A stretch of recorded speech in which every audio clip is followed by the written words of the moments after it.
दोस्तों, दिन ब दिन गरीब और गरीब होते जा रहे हैं एंड अमीर और अमीर होते जा रहे हैं। क्या आपको भी मेरी तरह यही क्वेश्चन आ रहे हैं कि ऐसे क्यों? तो इस क्वेश्चन का आंसर रॉबर्ट कियोसाकी ने अपने book rich dad and poor dad में दिया है। रॉबर्ट ने इस बुक में अपने दो फादर के इन्वेस्टमेंट एंड लाइफस्टाइल को बताया है। पहले तो उनके खुद के डैड जो एजुकेटेड एंड इंटेलिजेंट है, उन्होंने 4 साल की पीएचडी बस 2 साल में ही कर दी थी। जबकि दूसरी तरफ उनके बेस्ट फ्रेंड के डैड जो ए स्टैंडर्ड भी पास नहीं थे, फिर भी वो हवाई के सबसे अमीर आदमी बने एंड जाते वक्त अपने फैमिली एंड चैरिटी के लिए मिलियंस ऑफ डॉलर रखे। जबकि दूसरी तरफ उनके खुद के डैड की इतने एजुकेशन होने के बावजूद भी वो जिंदगी भर पैसे के लिए स्ट्रगल करते रहे एंड एंड में उन्होंने अपने फैमिली के लिए कुछ रखा तो वो था उनके पेंडिंग बिल्स। तो चलिए दोस्तों, हम भी देखते हैं कि क्यों इनके लाइफ में इतना डिफरेंस था। रॉबर्ट कियोसाकी के वो 3 प्रिंसिपल डिस्कस करते हैं जिससे हम भी वो यूज करके हमारे लाइफ में सक्सेसफुल बन सके। Lesson number 1, take education differently. Robert के पुअर डैड कन्वेंशनल एजुकेशन पे बिलीव रखते थे और रॉबर्ट को वही कन्वेंशनल एजुकेशन लेकर किसी बड़ी कंपनी में जॉब करने के लिए इंस्पायर करते थे।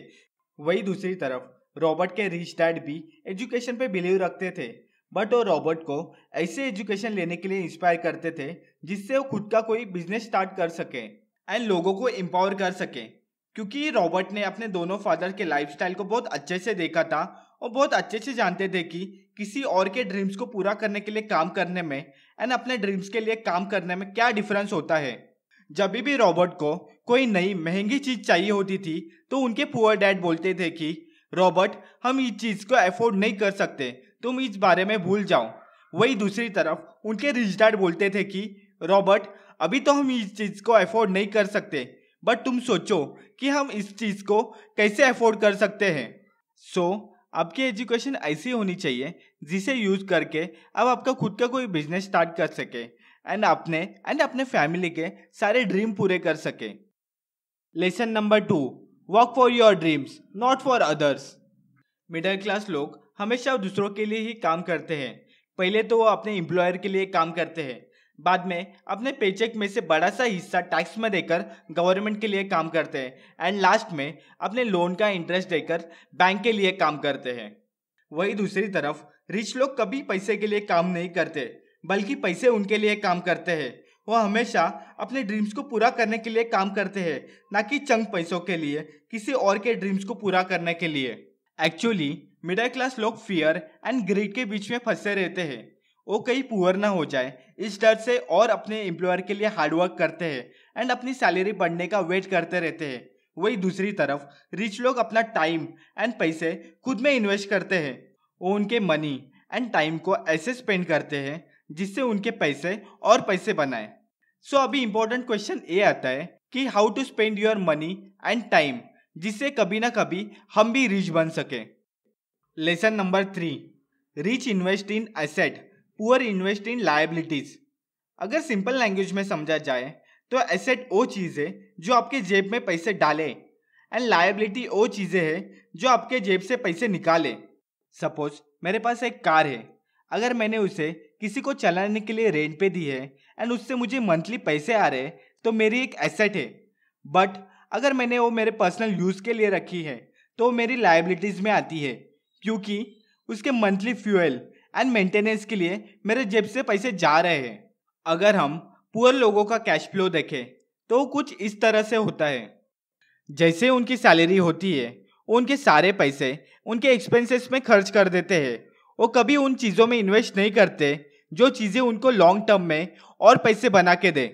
मिडिल क्लास लोगों का कैश फ्लो कुछ इस तरह से होता है। जैसे उनको उनका पेचेक मिलता है, वो पहले उनकी इनकम अपने एक्सपेंसेस में खर्च कर देते हैं एंड एक्सपेंसेस के बाद भी जो पैसे बचते हैं वो ज़्यादातर उनके लायबिलिटीज़ में खर्च हो जाते हैं एंड जैसे जैसे उनकी इनकम बढ़ती ही जाती है उनकी लायबिलिटीज़ भी बढ़ती ही जाती है।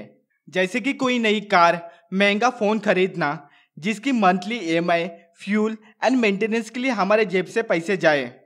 मिडिल क्लास लोगों के पहले एक्सपेंसेस एंड लायबिलिटीज़ पे खर्च होने के बाद जो भी कुछ पैसे बचते हैं उससे उनके थोड़े बहुत एसेट बना लेते हैं, जैसे कि बैंक में कोई फिक्स डिपॉजिट या रिटायरमेंट सेविंग। इनके एसेट इनके लायबिलिटी से बहुत कम होते हैं। ज़्यादातर लोग अपने घर को अपना एसेट समझ लेते हैं, बट वो हमारा एसेट नहीं, हमारी लायबिलिटी है, क्योंकि इसके ऊपर मंथली हमारे जेब में से पैसे जाते हैं अनलेस हम उसको रेंट पे ना दें। अगर हम रिच लोगों का कैश फ्लो देखें तो कुछ इस तरह से होता है। जैसे ही उन्हें उनका कोई पेचेक रिसीव होता है, वो सबसे पहले अपने आप में इन्वेस्ट करते हैं, अपने एसेट बनाने में अपने पैसे खर्च कर देते हैं। जैसे कि कोई बॉन्ड, कोई लैंड परचेस करना, किसी बिजनेस में इन्वेस्ट करना जो उन्हें लॉन्ग टर्म में अच्छे रिटर्न्स दे। एंड उसके बाद जो पैसे बचते हैं उससे वो अपनी लायबिलिटीज में खर्च कर देते हैं। इन लोगों की लायबिलिटीज उनके एसेट से बहुत कम ही होती है। ये इम्पोर्टेंट नहीं कि हम कितना कमा रहे हैं, बल्कि उससे इम्पोर्टेंट ये है कि हम हमारे पैसे को कैसे खर्च कर रहे हैं। सो हमें रिच बनने के लिए हमारे एसेट को बढ़ाना होगा, ना कि अपने लायबिलिटीज को। अगर आपको रिच बनने का एक बर्निंग डिजायर चाहिए तो आप मेरी वीडियो ऊपर आते हुए आई बटन को क्लिक करके देख सकते हैं। इसमें मैंने डिटेल में सारे स्टेप्स बताए हैं जिससे आप रिच बनने के लिए एक बर्निंग डिजायर, एक जुनून क्रिएट कर सकते हैं। सो फाइनली, अगर आपको ये वीडियो पसंद आए तो इसे लाइक कीजिए, अपने दोस्तों के साथ शेयर कीजिए, because together we have to move one step ahead in our life. मैं ऐसी हेल्पफुल वीडियो और बनाते ही रहूँगा। सो इनके रेगुलर अपडेट्स के लिए इस चैनल को सब्सक्राइब कीजिए। Thank you.